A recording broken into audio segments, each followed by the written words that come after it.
We're excited to be here to talk about what is a very hot topic of two industries that have a lot more in common than we may think. Two of the fastest moving industries in the world. Two that, the news shows so much synergy between fashion and technology. Most recently, the big appointment of Angela Earhart's from Burberry to be on the executive team at Apple. So there's a lot of potential synergy between what we do in fashion and what technologists do, and we're here to talk about that. We have a great panel of people from different sides of retail, technology, digital, and design. I'd like to take a quick moment to introduce them. We have Joshua Cox. Joshua Cox is one of the probably few product design entrepreneurs in the region. What exactly does that mean? He has a firm called Tinka, through which he creates design, augmented reality design concepts, helps brands take their message further and to new audiences in very interesting ways. He's also working on a new incubator concept that'll help emerging designers in the region link up with manufacturers and developers and other things that he'll be able to tell us a little bit more about. And the lovely lady next to him, Roula Ghalayini, probably doesn't need a lot of introduction to the group here. She is the creative mind behind Poupée Couture, which is a hot line of handbags here in the region. She was recently named by Vogue UK magazine one of the top 100 bags globally, and she was ranked number 14, sandwiched between Stella McCartney and Saint Laurent, which is a huge deal. And Roula really brings a great perspective about how a young designer from the region can really use the power of technology to take her brand further. And next to her, we have Narain Jashanmal. I think his last name is introduction enough. We all know the Jashanmal brand here in the region. Narain has risen through the ranks in his family's business and is now part of the executive team that oversees the Jashanmal stores, as well as many of their franchises and joint ventures, which include brands like Burberry, Clark's Shoes, which they've had for over 70 years, and Swatch. And last but not least is another familiar face in the region on technology and digital, Danish Farhan. Danish is the founder of Zishay Holdings, which does a variety of things in the digital realm. Brand management, conception. He consults with some of the biggest brands in the region, including Dubai government. And he's also recently launched a startup incubator. So from the funding side, he will bring a lot of perspective.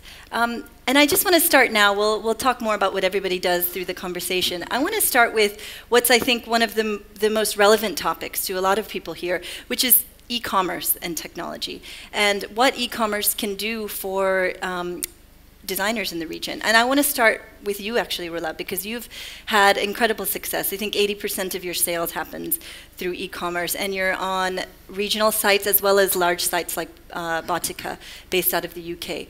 Can you tell us the role of technology in helping create and further the message of your brand? I think probably the most important thing as an emerging designer is the fact that the cost of the retail space, physical retail space, is so high that remains such a huge challenge for us to just have the brand in stores and keep them there. And the whole online world offers that for practically no expense at all. You can have all your products there, no limit to the amount or number of products, and you just have a window to the entire world, practically. Where did you start with your product? Where was the first place online that you placed your product? It was actually with a few regional kind of startups that wanted to, kind of represent emerging brands. And to be honest, for the most part, they weren't very successful collaborations, and I almost sort of gave up on the whole idea altogether. And then about 3 years ago, I got approached by Botica. And they also had a very interesting concept. They felt that there was so much talent spread across the world that was hidden, and they wanted to create a kind of dialogue between those brands and the rest of the world. And so they started this platform for just emerging accessory designers, and I decided to go on board. And they've just literally changed my entire perspective about the online world.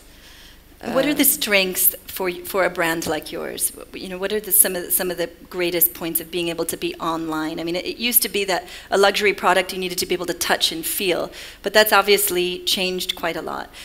what has been your experience? And then I want to widen that out. You can actually see what they're looking at, which products they're looking at, whether they're buying them or not is one thing, but are they interested in them? Because they might be interested in them but not buying them because of the price. So it's very insightful. It creates this dialogue with users as opposed to just having your product in a store and you don't know if people are looking at it, not looking at it, who's looking at it. So I think in that sense it's very constructive. It really helped me kind of like shape and fine-tune my designs. And also I think what's interesting is the fact that it's not just consumers that you're reaching out to, but it's the entire media. So I don't think, probably Vogue would have never even heard about me had I not been online.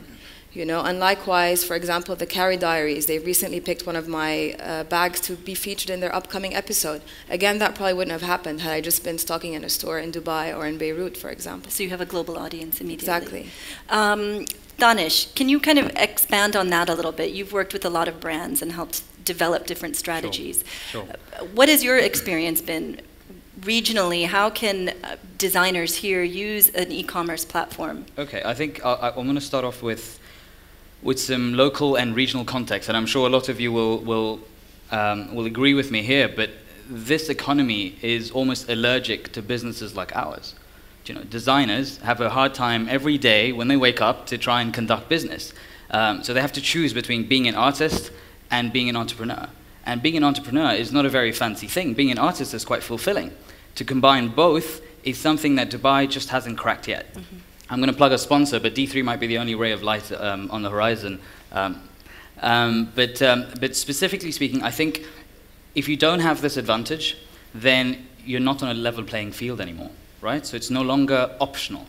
So whether it's a bricks and mortar brand that's based in Dubai, or it's a brand new brand that's just started off a couple of years ago, yours is not a brand new brand because you've obviously accomplished quite a bit already, but you're now talking at the same level as the big boys. And this here is, I think, where things are about to change quite a bit, because there's still that critical mass that we haven't gotten to, because the market is not big enough. So we still use the UAE as a pedestal to get to Turkey, to get to Saudi Arabia. We don't look at the UAE as a market in itself. That's starting to change now. So e-commerce sites traditionally here just can't grow that much. We'll never really have an Amazon. It's two problems. Out of this region. You can't convince investors to invest money in an e-commerce business.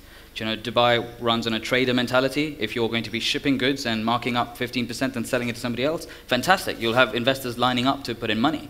The moment it's a intellectual property-driven business, they're going, what? Sorry, not interested, move along. And so I think there's a gap there. The moment that comes in, if you get past that barrier, then you've got the legislative barriers. How do you set up a company? I don't need an office, it's 2 people, I'm making this in my bedroom, but I need to pay rent. If you get past that barrier and convince somebody to put up that money and have faith, then comes the growth, and that's where it becomes challenging. So say you take all your savings, set up a business, then you need to sustain itself for 12 to 24 months. And that, I think, is where most of these businesses or most of these daring design entrepreneurs fail, is because nobody supports them through that lull when they need to grow. Why? Because what's the population of the UAE? 7 million, 50% of them are online, 10% of them, which is 5% of the population, potentially would buy something from you. That's a spectacularly tiny number. So for an investor, you just may not ever become big enough. So you need to go with a global plan. Otherwise, just try to do it yourself. Narain, now you're a traditional bricks and mortars business, and well known especially on your print side, which you run that business. What has your experience been melding the worlds of bricks and mortar and digital? Are you going more digital, and how has that been for your business? So there's multiple components to it. Obviously, we have a legacy brick and mortar business, but a lot of the brands that we work with, you mentioned Burberry, which is obviously well known as a thought and action leader when it comes to digital. But another brand we signed recently is Kate Spade, who again I think are an acknowledged leader in using digital marketing, social media, and e-commerce to really grow their business at an exponential rate. A lot of the challenges that Danish mentioned are applicable to larger businesses as well. Point one, just to echo one of his points, is scale. Accessing markets. The UAE is a market of a certain size, Saudi is larger, but even if you put the whole GCC together, it is still reasonably small, especially when you compare it to somewhere like Turkey. Size is one aspect, and sophistication of the consumer is the other. So the things that we've looked at, we've had a fairly long history in e-commerce in the sense that we started our first e-commerce site in 1996. It was a 3-way joint venture between us, DHL, and American Express. It lasted until 2001, and finally we wrote off the business out of our books in 2004. Obviously, those were the days before broadband, those were the days before mobile, those were the days before Google, if those can even believe that those existed. So it was very hard, to even market a business like that. We've tried with the books business a couple of different ways. We've tried first party, so building our own. We've tried third party, working with partners like Souk and Tajuri. And the one thing that we've learned is the competencies required to enable your organization to move from selling into traditional channels to selling digitally is the level of sophistication you need in terms of your database. It needs to be clean, it needs to be robust. Your ERP needs to support product images, you need to be able to gather product images, because it's well known that the better your product images are online, the higher the conversion rate. So you need to, and those are not competencies you traditionally have as a brick and mortar player. So you need to build that competency into the business, and to justify that is also not so easy, because you're not going to see an immediate return on it. For us, it's not an investment into a new business. Rather, it's where do we treat it? Do we treat it as OpEx? Do we treat it as CapEx? Do we treat it as a market expense? If it's a market expense, who's going to contribute? What's the return on investment, et cetera, et cetera. So it's hard to quantify, but I think we've now made the decision as a business that it is a sector that that it's a segment of our business we have to develop, if for no other reason that when we start running digital marketing campaigns, which we're already running, we have to send that traffic somewhere, right? We have to have content, and if we're going to go out and make the effort of building multiple landing pages, how much more does it take to put a shopping cart on that landing page? Yeah. So what you're saying kind of is that e-commerce and marketing, to a certain extent, go very much hand in hand, and that's something that I think, Josh, maybe you can speak to a little bit more, because you design a lot of concepts for companies from Nike to Puma. Is it more e-commerce happening? What do you do with a big brand that's already known on a digital level using technology for the region? I think it's more important as a communication tool. Like brands now have the ability to reach a niche market or direct consumer to a point where through Instagram or social media, they're no longer talking to groups of people, but because of social media, you can identify a particular individual, and you can have a dialogue with that individual on a one-on-one basis, which was unheard of for brands before. Unless they're walking into your store, you don't know what they're feeling, you can't understand what their desires are. Whereas now we have more sophisticated consumers, so they expect a lot more. They expect you to react a lot better. They expect you to provide the service they want. They expect you to provide the product that they want, and it's no longer dictated the other way around. So we've had a lot of success even regionally. I think not to say that online for a big industry is a very different ballgame. If you're a small company and you're coming up, it's very important, because you can gather a community very quickly. You can gather a market very quickly, even locally. And it might not be the global network that you're seeking to, but it's a starting point. And you can get out there very quickly, and you can get and reach out to the individual that you want to represent. And I think what happens also is that the community or the mass tend to pick who they want to follow. So that raises the level of quality of work. So through your own brand and what you do right, they'll celebritize you, or they'll so for up and coming fashion designers, if you put the effort in and you put the right work out, you have a platform to launch yourself. You don't no longer have to rely on the big dogs or the big investors 100%. Not to say that that shouldn't be your goal, but that's a starting point to launch you into further your career. Sure, it brings up social media, for instance, free and an easy place to be. How can our young designers out here, I'll throw this one back to you, Danish. How can a young designer who is launching a label use technology? Is social media the starting point? What should their journey be? I think the starting point is the design process itself. I honestly do not think that any designer in today's day and age goes about designing their first product or prototype without the use of technology. I mean, and no disrespect to the moleskins and the sketches, but at some point it needs to take the form of pixels. And so that's the first touch point for a designer's life cycle to embrace technology, which then allows you to do something which is very important: share. The creative process is now no longer an isolated monk-like process. It's a collaborative process. So you could have a collaborator sitting, in another country that you're collaborating with in real time, Skyping with them, sharing things, using Google Docs. So that's the second bit where I think designers deploy technology. The third is being able to communicate the essence of your brand. Every brand needs to tell a story. That's because a brand is an extension of something that you believe in. So as a designer, in most cases, it's the ethos of that individual. How do you tell that story unless you're going out and wining and dining people who are going to buy from you? That's when you use things like a website. That's when you use things like social media. You know, social media isn't a fancy tool. It's a genuine communication tool. And it's not optional, much like a lot of the other things I'm talking about, because if you're not on social, you cannot gather that support. Josh brought up a very interesting point, which is you will start to develop a fan club for your brand and for yourself. And it doesn't have to necessarily tout a product. You can develop a fan base for the way you think, for the ideals you stand for, and that's when you start getting people around you, and whatever you have to sell them, they will buy because they subscribe to that culture.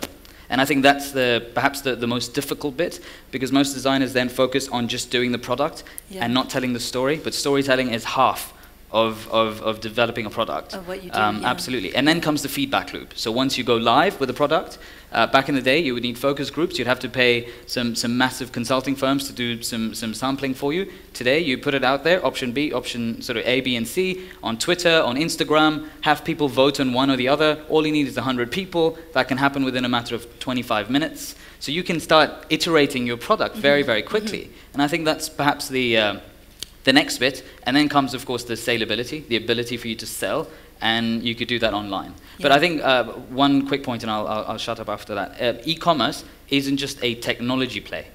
E-commerce is not, I mean, the word is very misleading because it used to mean something else 10 years ago or 15 years ago. It's now grown to mean the ability to sell online. But the ability to sell online has a very small component of the shopping cart. The shopping cart's a tiny little icon. There's the fulfillment side of things. There's the fulfillment side of it. There's the photography side of it, the ability to tell that story without you smelling the leather of a bag, the ability for you to feel the texture of a new jacket. And you need to be able to accomplish this using nothing but pixels, right? And so that's technology. Yeah, so that's where the technology comes in. So I think a designer's life is intrinsically linked to technology. So they really are part technologists, whether they like it or not. I want to bring this back to you, Roula, because you are a graphic designer by training before you went into product design with your handbag line. So you obviously understand technology. Does technology play a huge role from initial design conception for you? It does now. I mean, initially it used to intimidate me very much. But now, I mean, like Farhan was saying, for example, I work with, my entire team is in different parts of the world. You know, all our work is done, whether it's design process or the production process, is done through Skype and through sending images back and forth and a whole kind of like feedback process. But now, like with the launch of my new website, where I do have the shopping cart, but again, primarily I wanted to create this kind of experience, this idea of having people, especially if there's no physical sort of space, creating this experience for them. And technology, for example, brings the idea of customization. You know, you can create a piece of an item that you create, but then have your audience kind of custom make it and really fine tune it down to the details that they like, which again wouldn't have been possible without it. So I feel like if it's used properly, it really can sort of take things and really enhance the design. And does it actually even influence, you know, you can look at analytics, for instance, you were mentioning all of the feedback people get. Does that affect how you design? I mean, there's some people, maybe creatives, who would feel that that should never affect, you know, your design concept is your design concept, but in the world we live in now, there is this concept of like crowdsourcing, and it's a business. You need to create something that will sell. So for you as a designer, where do the analytics come into play? Do you look at the most viewed item and think, okay, I need to start creating more in that direction? Very much. And also sometimes, like, we have certain perceptions that we think are so true, but they're completely off. You know, like you might think that typically in this part of the world, you know, people like things that are over the top, very blinged out, and that would never, for example, appeal in the States. And then you see this one product that you've created with that audience in mind that's appealing to a completely different market. So it really opens your eyes and makes you re-question your perceptions and what you take for granted. Yeah. Josh, I want to go back to you now in terms of how how a product designer can tell a story. And you've actually also worked in product design, and you're very involved in footwear, as we can see. He's got some really cool shoes on. What is a great way to tell a story on a low budget? I'm very conscious that we have a lot of emerging designers. Can you give us an example of where should someone start? They create a prototype using technology.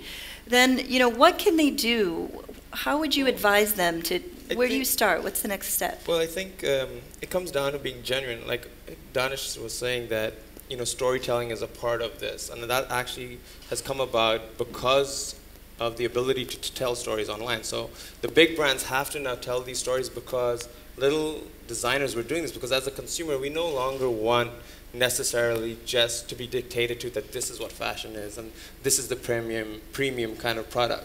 We want to dictate that, no, I think that product is premium because I understand it, it identifies with something I live. It speaks to more than just the design side of it. So if you as a brand can represent that story, like you said, through images, through your thinking, through whether it be a hashtag you use, this is the fresh outfit I'm wearing today, and you snap a picture and you get 21 likes. That's the most basic level of marketing your brand or the product that you're about to put out there. But then to take it a step further, you direct videos and start to be more creative with it. It's really a platform which showcases your creativity, and that's what people want to buy into in a brand. They don't necessarily want to buy a shirt because it says a particular line on it. They want to buy into an ideology. They want to buy into a way of life. A story, yeah. Personality. A personality, yeah. It actually brings up a question for you, Narain, and there seems to be this blurred line, though. It used to be that between luxury and kind of what's mass, because social media allows everything to be mass. We're all part of the story. It kind of democratizes something that wasn't traditionally supposed to be that way. And you're a brick and mortar, real seller of luxury product with Burberry and with other items. How do you guys kind of blur how do you deal with that blurred line? Is it a good thing for your business or is it not? So as we were talking about before coming here, I think Danish made the point about aspiration, and that is, there's a sort of baseline for the luxury business, which is your high net worth individual. That customer is there today, that customer is there tomorrow, that customer is there when there's a boom, that customer is there when there's a recession. But what's driven the growth of the luxury business is the aspirational customer. And this is someone who may not be able to afford this product today, but would like to be able to afford it tomorrow. And without that aspirational element there's actually no business, because there's no real drive to create, there's no ability for those companies to grow. But actually one of the most fascinating companies of the ones that we work with that I've seen over the past few years is really Kate Spade. This is a company, how many people are familiar with Kate Spade, just to get okay, pretty much everyone, okay, great. So Kate Spade is started as just a handbag brand about 15 years ago. Actually, I lived in New York at the time. I remember when it started. And handbags, small leather goods, then footwear. And they added ready-to-wear about 3 years ago. And they're very smart about how they did it. They already crafted a personality for the brand, but what they did was they were savvy from a business point of view. They didn't go out and build new stores. They took existing real estate and added ready-to-wear into their stores, boosting the productivity of the existing retail real estate. So it was a very safe way to go about and do it. And they did it basically, it was not a very big company at the time. It's grown dramatically since then. And I remember there's a digital index produced for the luxury goods industry called L2 out of NYU, and they track digital media spend, social marketing, the social media. Do you have a mobile website or not, et cetera, about 7,000 data points that they look at. And every year since its inception, Burberry's been #1. From not being on it to being #2 next year, that's what Kate Spade did after the year they launched ready-to-wear. And they did it with, as you can imagine, a budget, the fraction of Burberry's. Today, I think their digital team is about 28, 30 people. But the way they did it, they used a lot of the tools that Joshua mentioned. And they created a real personality. So there's the Kate Spade girl, who is the person who takes you through the journey. And it's a consistent messaging across Facebook, Instagram, Twitter. They were one of the first brands to jump on Vine, and they did it very intelligently. But because there's a sort of coherency around the messaging and around the brand itself, they were able to punch way above their weight in terms of how they did it. And they're slowly transitioning from being, let's say, a prestige sort of upper end of the mid-market to becoming a luxury brand. They're still a lot cheaper than a lot more accessible than a lot of other brands out there, but they are making the transition, and by building up a fan base and also growing with that customer base. So as their customer base gets a little older, they're also delivering new product for them. So I think they're really one of the most savvy brands when it comes to having done this. And how does it translate here into the region? Are they reaching? Is it a global reach? Today, one of the things I work on is market entry plans for the brands that we're pitching or that we're working with. And a few years ago, these studies were a lot more difficult, because what were the signals you would listen to, right? It was very, very, very, very difficult. So today you've got Google Trends. Today you've got any number of analytic tools. So the first thing I do when I look at market entry is, what is the brand's perception digitally here in the market already. So whether I use open tools like Google Trends, which is an easy one, things like Social Baker, which is also free or paid for services.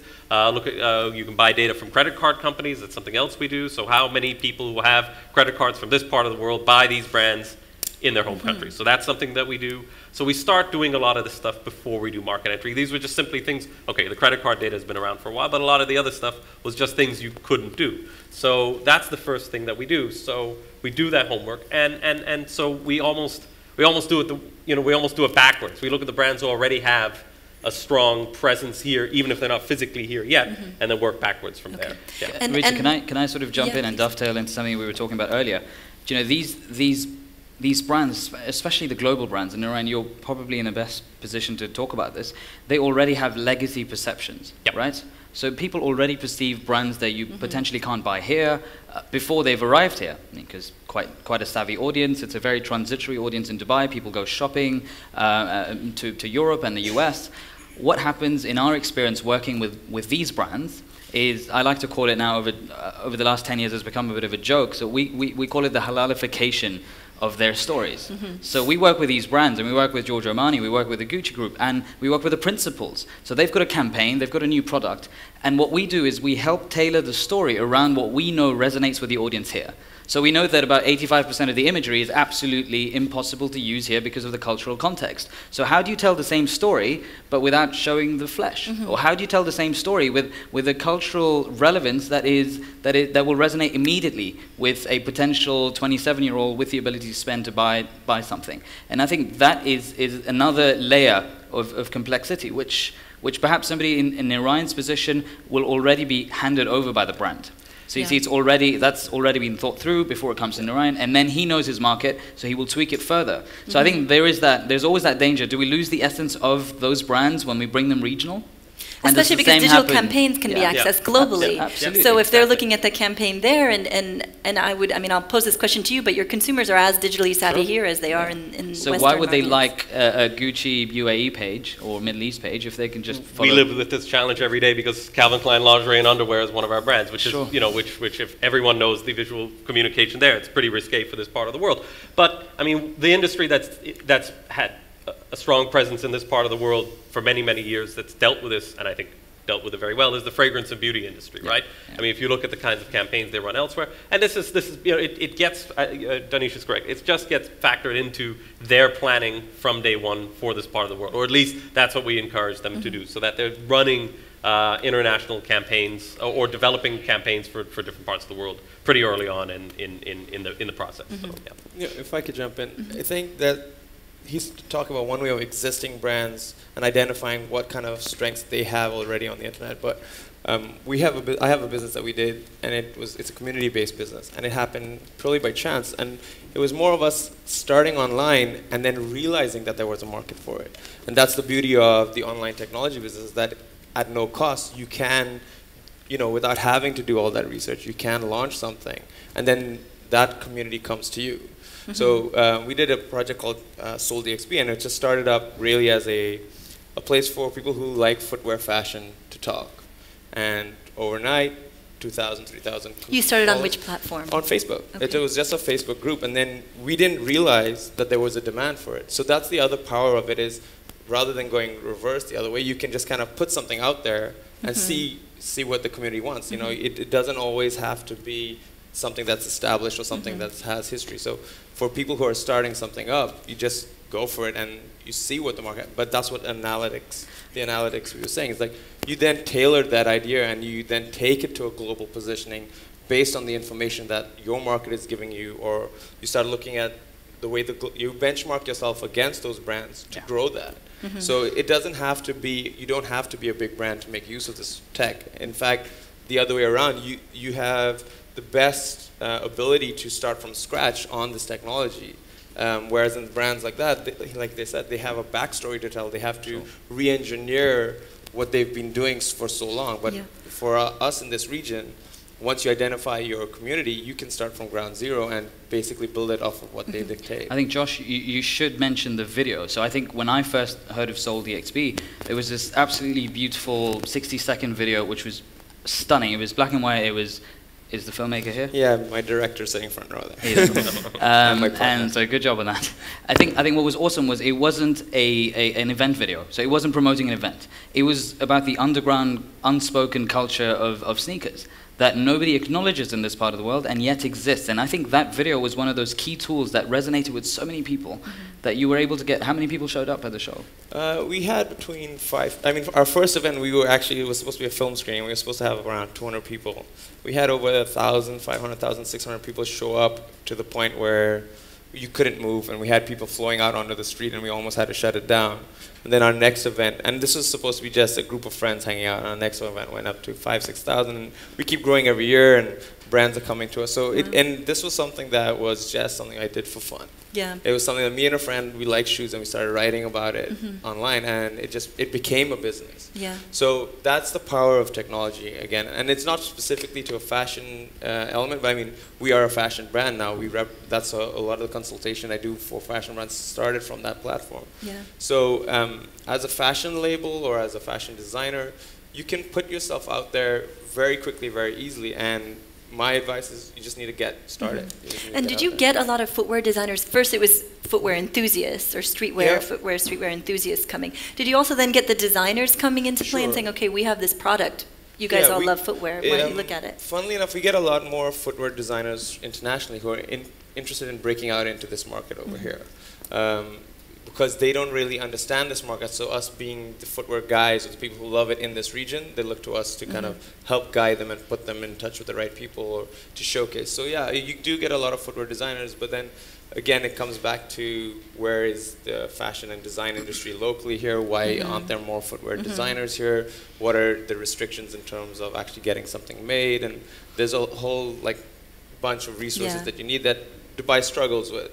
But from a technology point, there's no limitation, and that's what the disruption that it causes is that you can create a brand from anywhere, whether you're on an isolated island, and you can communicate it across to anybody. And there seems to be this, crowd sourcing, if you will, ability that technology, enables us with. And I wanted to kind of segue into funding for this type of stuff now. And Danish, I'm going to go to you because you also have an incubator fund to support young businesses and entrepreneurs. Do you focus on the technology space, and have you invested in any fashion or creative businesses? We do not focus on the technology space purely because I think it's just not big enough as to make financial sense. So yes, it is a mandate. The 25% of our investments are technology driven, but they don't have to be. We've had the opportunity of investing in 2 businesses. One of them will launch closer to early next year. It's called Uppercase. It's a fashion, sort of fashion in a box, purely aimed at men. In the region. So that's something that's going to be coming out in the first quarter of next year. The other one was a brand called Abaya Couture. Has anyone heard of Abaya Couture? Yes? Okay, great. So we worked with Abaya Couture 4.5 years ago, and at that point they had a huge challenge. They wanted to create these amazing dresses that happened to look like abayas, and they happened to serve the purpose of an abaya, but they didn't have the budget. You had a phenomenal designer. She wanted to remain anonymous. So we helped create a character for her. So all of the collateral had this amazing sketch of a woman in a shayla. And that was the storytelling side of it. And then the second thing was we said, in order to drive the premium nature of this, let's make this invitation only. So you couldn't approach the brand approached you. And so you were able to charge anywhere from $3,000 to $6,000 for an abaya purely because they approached you, and so you were waiting for that invite to randomly pick you. The entire process happened online except for the measurement. So your style was picked online, you picked the fabric online. The only thing that you need to do was one visit from their tailor to come in and measure you up. That started off as a 30 tailor sort of thing, operation, grew past 100 in a matter of 2 years, and I think it's one of those success stories. Is now changed direction and gone global. But those are 2 fashion-linked ventures that I've had experience with. But we have more and more now on a weekly basis. So we have about 100 people pitches per month. I think at least 30 of them are fashion-driven ideas. And how do you assess them? What does a fashion business need to do in order to make themselves attractive to an investor? The person. I think the idea could be awesome, the idea could be crap, but if the entrepreneur and the designer is awesome, there's always hope to turn this around into a spectacular business. So I think the first thing that I look at is whether this person is passionate enough to instill a little part of them into whatever they build. If that's the case, then they will get through all of the challenges. Because it's a gruesome journey to set up a business. And if you don't have what it takes, then you could have the most amazing idea, but you'll fail. Yeah. So yes, and I think it's a person. Yeah. When it comes to people, there's also some challenges with technology. There's a lot of great things it can do for the industry, but there's a lot of things like intellectual property issues that come up now with technology involved in creative processes. How do we address them in the region where we don't have laws that protect intellectual property? Roula, maybe I'll start with you and then we'll kind of go around and see. Do you find that's an issue? Copycat design is technology, or what do you do to handle that if it happens when 80% of your sales happen online? I mean, I think if it's going to happen, it's going to happen. But the fact that it's online means that it might happen faster than if it wasn't. I think the most important thing is make sure that your idea is coherent and that people remember you to have been the one behind that idea, and then whoever else tries to do it will never do it as well as you did. So I think that's really the trick, but I don't believe that there's really any way to completely avoid that. I think also designers have a problem with claim on intellectual property, because whoever had the first idea, should they have entire rights to only do it? I think the trick is to always be ahead of the game. Okay, you've done it once, so now innovate and be the next, do the next thing. If you're continuously moving and people are copycatting you, they're always going to be chasing you. As long as they're chasing you, you're fine. That's kind of. I think it's a better problem to be copied than copying others, right? Yeah. So I think it's not a bad place to be. Intellectual property in this region, sorry, but sadly, I think as a concept, it's quite alien to lawmakers, and that's a huge problem.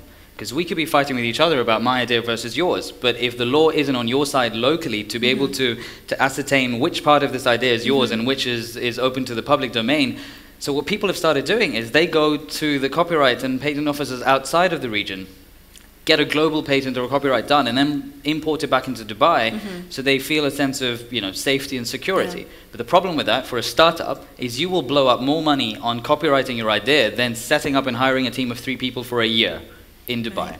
So it is a huge challenge. So I think you have to keep evolving. Yeah. I don't think there's any real solution to it in essence. I think there's a great e-commerce player here called jadopaydo.com, same-day deliveries of technology. It's amazing. So the founder decided to take on everybody that copied their website and puts half the screen with a snapshot of their site and half the screen with a website of the guys who've copied them. And he's been doing this since the inception of the business. It's incredible. You shame them. Of course, because of the cyber laws of the UAE, he could be arrested because of that. But, good luck to him. He hasn't been yet. He hasn't been yet. Well, it's an interesting point you speak about, which is regulations hindering the process of the business. And how else does this affect you in terms of technology? And Narain, I'll direct this question towards you. Whether it's e-commerce, have you found that there's any regulatory issues that make it difficult for you to utilize technology in your business?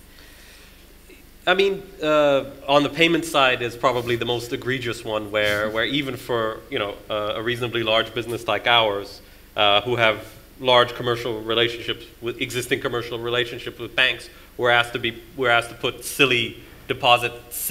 ridiculously large deposits down against fraud protection on credit card transactions for online purchases, which is just ridiculous. We're already processing millions of dirhams a day through our credit card providers, and they want us to silly deposits down for online fraud protection. There's more fraud offline with credit cards than there is online. So why? So there's a few things like that. That are the obvious ones. Again, we have the advantage of already being established, so we can overcome some of those hurdles. I think the biggest one is actually sometimes a cultural one. I mean, we were talking just before coming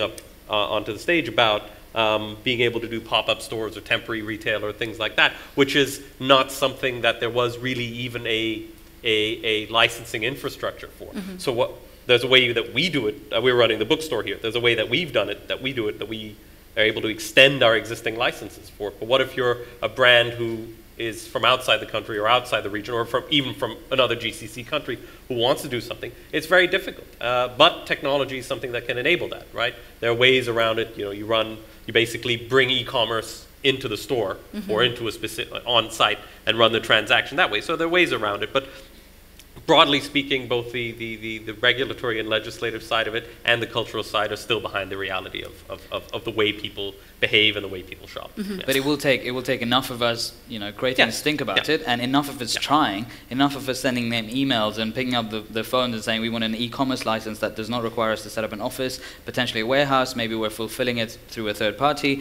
We don't need to have that set up here. Let us do our business and focus on what we do well. I think there's enough critical mass, of course, the laws will change. They'll change. There's a lobbying process. It's inevitable. It has to be a reaction to something. Yeah. Roula, how do you handle your e-commerce right now? What percentage is through other retailers, and how much do you do yourself? I know you just relaunched your own site. Well, I just launched, so actually I'm just beginning to sell directly from my website, but I would say like the majority of it is with other retailers. But it's, going back to your point, like it's something that we really do struggle with. Like it's very difficult. I was never really able to set up that part of the business here, and I actually had to set it up outside because there was no way I could bypass and even afford it as an emerging designer. When you say afford it, what are the costs associated with, for instance, you set up here, but you have a buyer in Saudi, for instance. What does it cost for you from beginning to end to fulfill that transaction? Well, first of all, to set up a corporate bank account here as an e-commerce business, the prerequisites are very high. I don't remember the exact figures, but it's something 50,000 US to begin with. Yeah, minimum. Wow. And then also the shipping costs are extremely high, especially when you start to talk about things like handbags, which are, they have large volumes, and so any order automatically you're talking about 50, 60 kilos. So you end up paying almost 50% of the cost in shipping. So your entire margin is lost. Yeah. It seems like there's a lot of struggles that emerging designers will have to deal with. And I want to talk collectively, because the idea of Fashion Forward and this platform in D3 is that we have the ability to collectively organize and do something and connect. And technology can enable that a lot. And I know, Josh, I wanted to ask you a little bit about what you're planning on doing as an incubator, linking some emerging designers to the right people. Sure.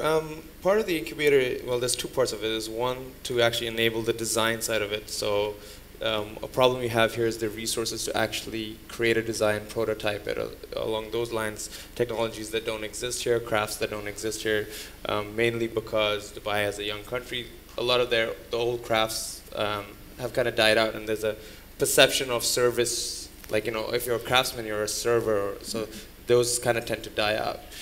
So it's kind of reinstating that craftsmanship and educating you how to design through actually building something with your hands. Then the second stage of that is then how do you translate that concept into a real product that you can put into people's hands. So it comes across from telling your story to getting the funding, and it's more of us creating a community of people where you can support each other. If there's a local designer and you're a local designer, whether you like their work or not, it's your duty to support them.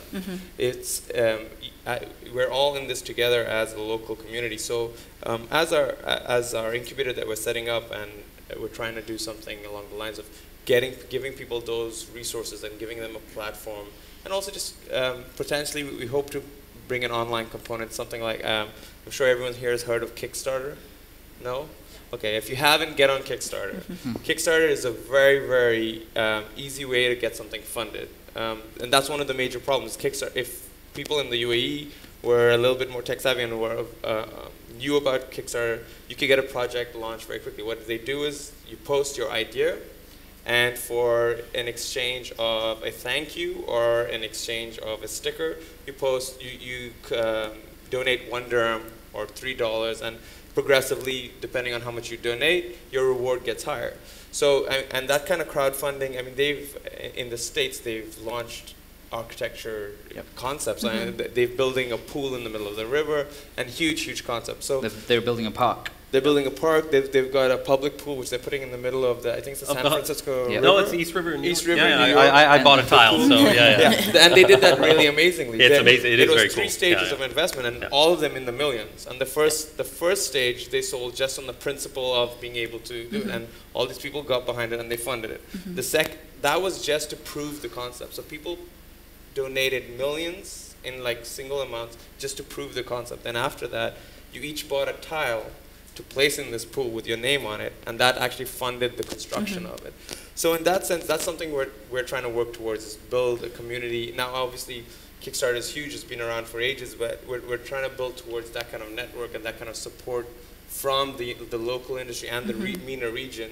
Dubai has a lot of entrepreneurs, Dubai has a lot of success stories, so there's no reason why Dubai shouldn't be on the map, and that includes fashion, that includes architecture and crowdsourcing innovative ideas. Hopefully with the D3, people are going to get more excited about this and start putting their ideas out there and start supporting these brands and these concepts to really put Dubai on the map in the fashion industry. And I think as a whole, we all benefit from Absolutely. it. There is another website worth mentioning. It's called aflamna.com, which is essentially a Kickstarter, but for the creative industry.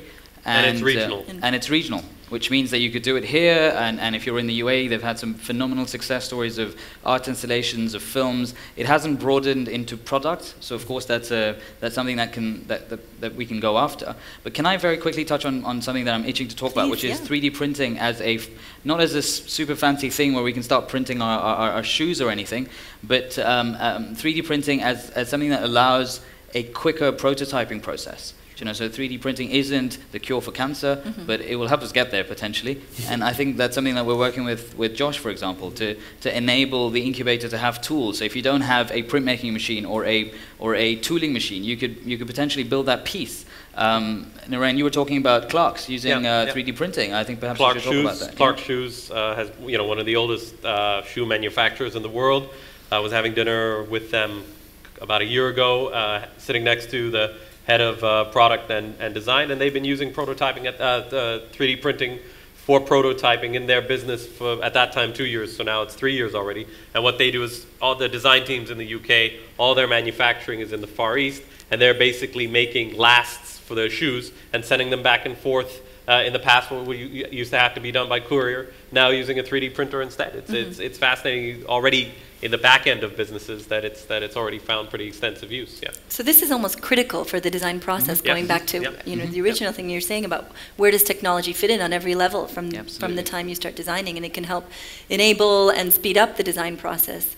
And then maybe in turn help get investors come in when they can actually see a prototype develop faster. Of course, when you can touch and feel something, it becomes much easier to convince your audience, your customer, as well as your investor, backer, potential employees, partners. You can't do this alone. You need partners. But in order to convince like-minded partners that didn't invent the idea with you, you need to go to them with a real pitch. And that pitch is a physical bunch of products which have been prototyped.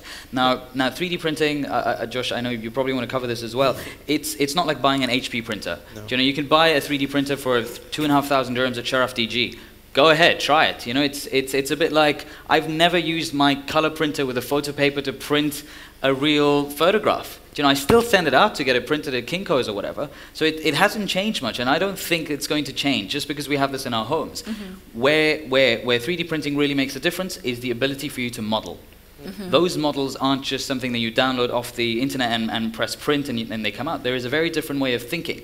There is almost an artistic way of doing these models. And I think that's where you've got the science and you've got the art, and they're colliding. And 3D printing is perhaps the first place that we see it tangibly. Where do we have access to these here? To 3D printers? To be able to use them or to be able to buy them? To be able to use them here. I will shed details on this. We've just invested in a 3D printing farm, the first of its kind in the UAE. I can't tell you much more, but hopefully in the next 90 days you will have the ability to take a membership and use these printers to prototype them as you go along.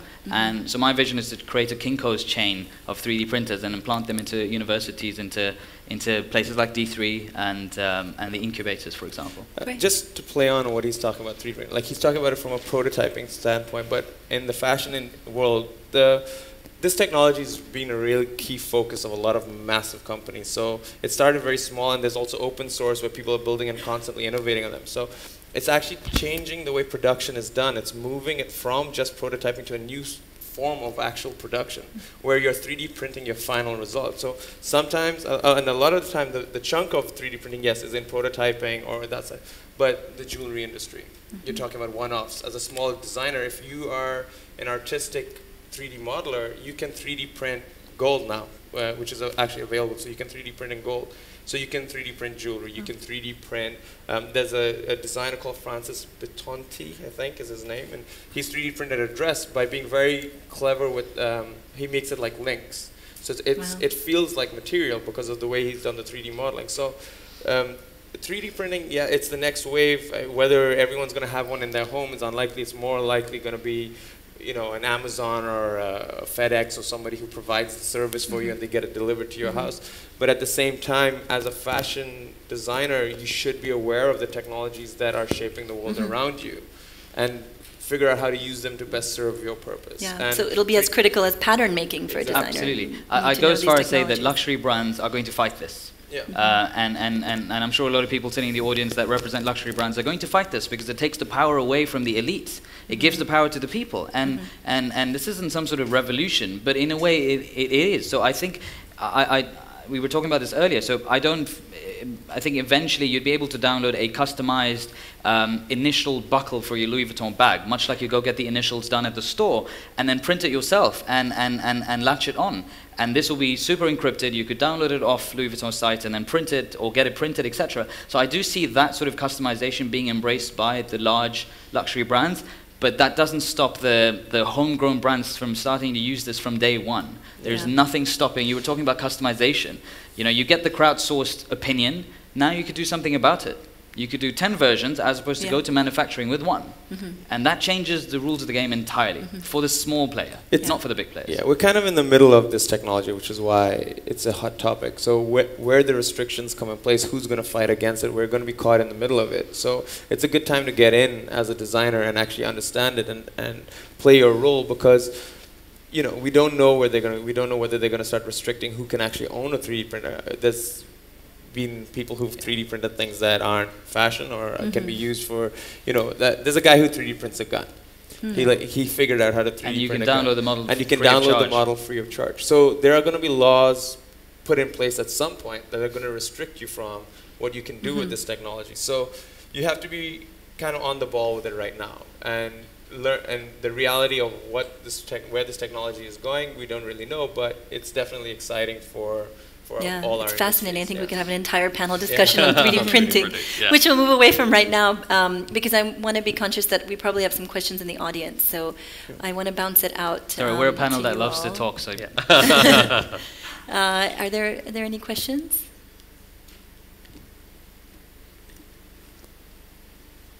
We have to have a sort of a mixed model, so we're doing offline and online. Absolutely. So we are going to distributors directly, but that causes the problem of price pointing as well, because if a customer sees my product in store X for, I don't know, 60 dirhams, whereas online I have to sell it for 80 or 90 to cover my cost, I'm going to have that issue of cannibalization from the offline onto online. Well, and so on. that's only if you have a global reach. So you can look at it in one way, which is cannibalizing your own product, or you can look at it as if someone has the ability to go to the store and buy it, they probably will, right? Because you're always 30 minutes away from a mall in Dubai, say 15 minutes away from a mall in Dubai.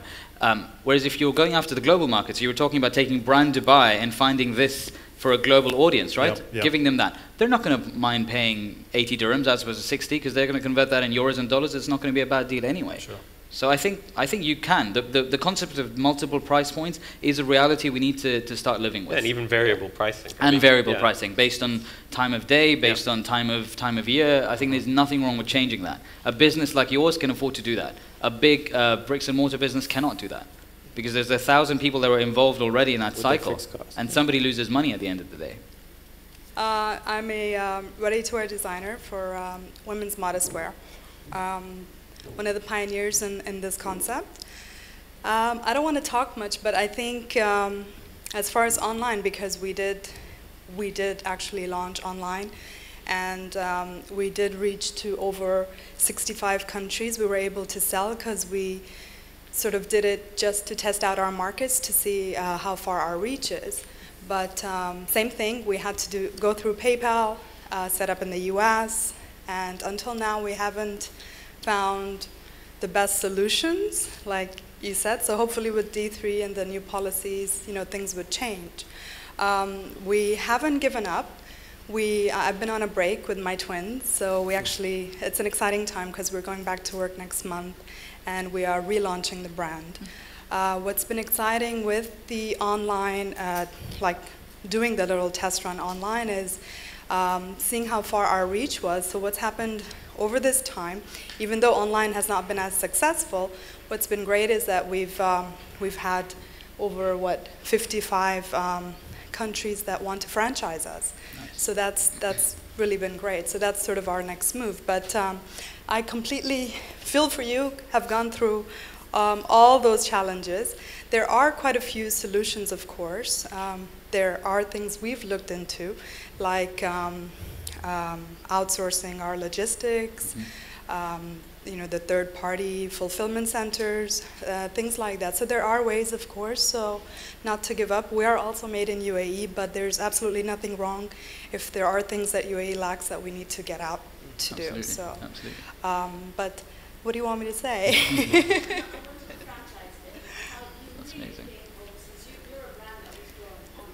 Yes, we were a brand that we actually refused to sell in the UAE because, as you guys know, most stores here want you on consignment. So we always said no to that, and we bit the bullet.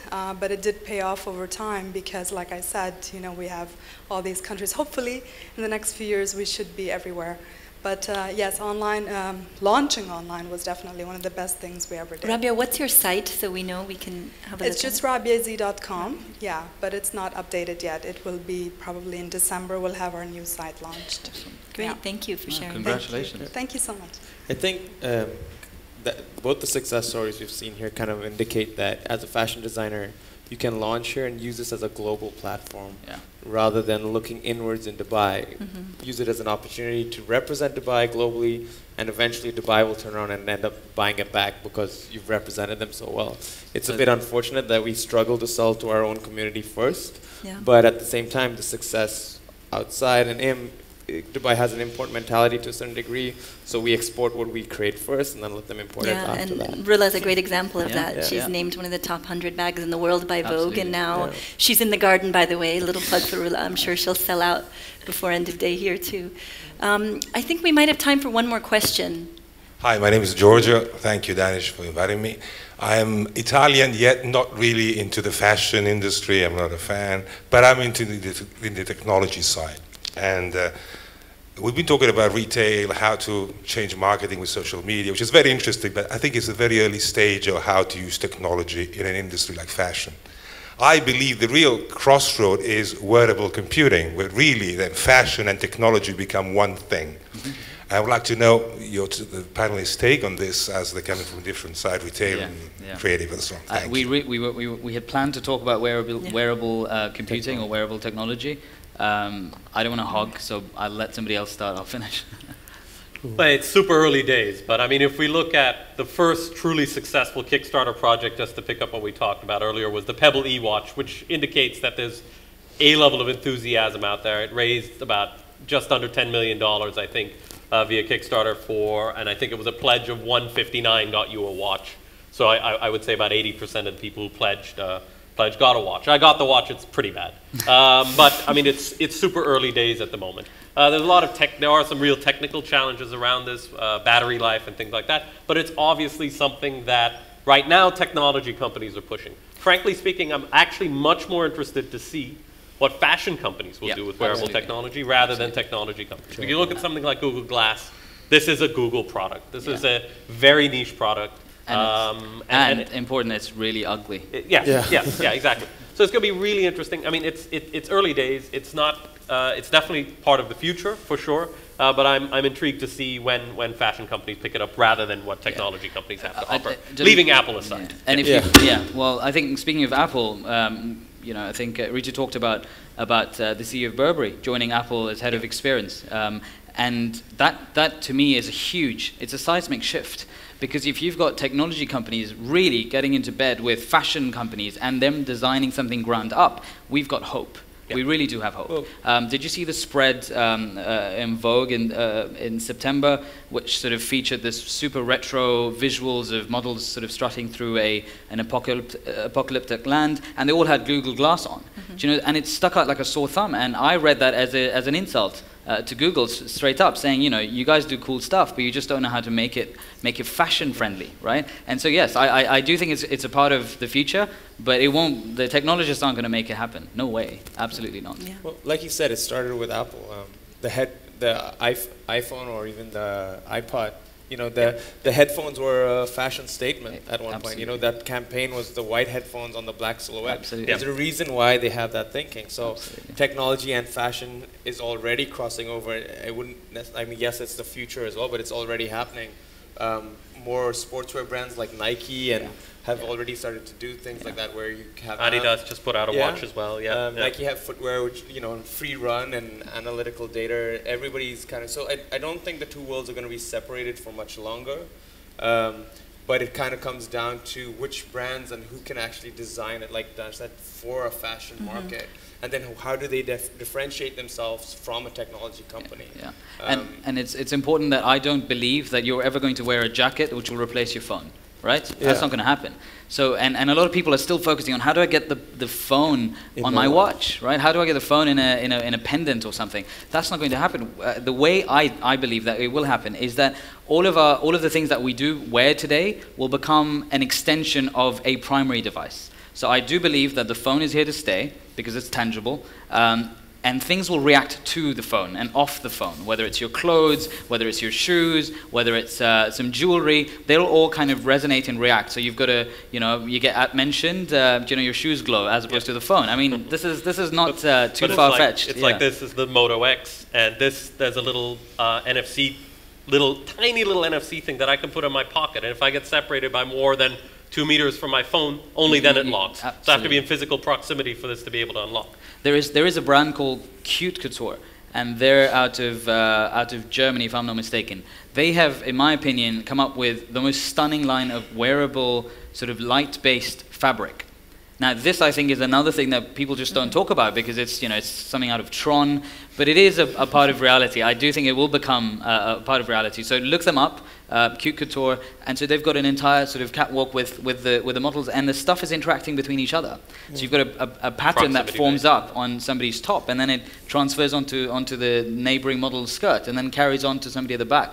Not very difficult, and it is really the innovation of the designers, not the technologists, I think. I think also you're already wearing your phone. Yeah, you are. It's not necessarily your watch, but like at one point watches were a technology device as well, but now they're seen as a fashion device. Yeah. And the next one of those is your phone, and then so on and so forth with the next main innovation that comes up.